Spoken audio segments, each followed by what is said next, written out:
তো মেন কথা হচ্ছে এই ডাক্তারটাকেই রিয়াঙ্কা বেছে নিয়েছে, কারণ এনার ব্যবহারও ভালো, সব কিছু ভালো, আর মানুষকে অন্তত গুরুত্ব দিয়ে দেখছে আর কি। যেটা আমাদের কাছে মনে হলো আমি সেটাই বললাম। এখানে অনেক কিছু লিখে দিয়েছে, তা সেটাই হলো এগুলো সব পরীক্ষা। আবার একে একে বলছি কোনটা কি নাম। এই যে ডক্টর এস রায় চৌধুরী যখন বলেছিল কাজগুলো করতে, এবার তার কথাতে এই মেনলি এক্স-রেটা করানো হয়েছিল। এই যে তোমরা দেখতেই পারছো। আর এটা হলো এক্স-রে রিপোর্ট। এখানে সেরকম উনি কিছু ধরতে পারেনি, শুধু বলেছিল যে ফ্র্যাকচার রয়েছে, কিন্তু সেরকম মাধুর্য দিয়ে দেখেনি আর কি। যাই হোক, এই জন্য এটা ক্যান্সেল করতে হয়েছিল। এবার রিসেন্টলি যার কাছে দেখানো হচ্ছে তার কথাতে এই যে মেনলি এমআরআই করিয়েছে আর কি। আর এমআরআইটা অনেকেই লিখে দিয়েছিল, 2 না 3টে ডাক্তার লিখে দিয়েছিল, কিন্তু ও গ্রাহ্য করেনি। ফাইনালি যখন ব্যথাটা উঠলো তখনও গ্রাহ্যটা করে এমআরআইটা পরীক্ষা করালো।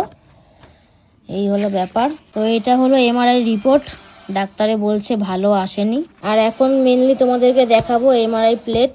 এই যে এত বড় একটা, এটাও ভালো আসেনি। এই যে একটা, এগুলো আমার বোঝার দাঁত নেই।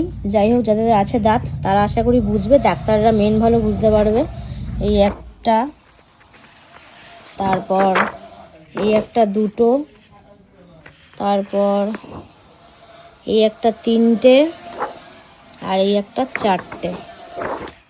আমি তো কিছু বুঝতেই পারছি না, এরকম ধরলেও কিছু বুঝতে পারবো না। যাই হোক, কিন্তু ডাক্তার, সব ডাক্তার একটা কথাই বলছে, কোনো রিপোর্ট ভালো আসেনি। যাই হোক, এবার আরও কিছু কথা বলবো, তোমাদেরকে দেখিয়ে দিলাম, নাহলে অনেকের অবিশ্বাস থাকতেই পারে।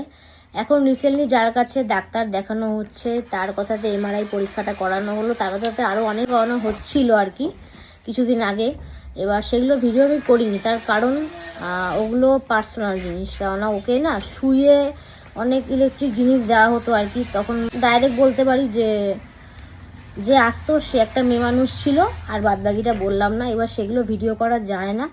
আমি ঘরে থাকতাম, মা ঘরে থাকতো, বাবা ঘরে থাকতে পারতো না। আশা করি বুঝতেই পারছো তাহলে কেমন জিনিসটা করা হচ্ছিল আর কি। এবার কিছু জিনিস আমি তোমাদের দেখিয়ে দিচ্ছি। ঘরে একটা ট্রাকশনের জিনিস সেট করে দিয়ে গেছে। এমনি ডাক্তার এগুলো করতে বলেছিল, কটা থেরাপি ট্রিটমেন্ট যাকে বলে। এবার আমরা সেগুলো খোঁজ করে বার করে একজন মহিলাকে দিয়ে করানো হয়েছিল।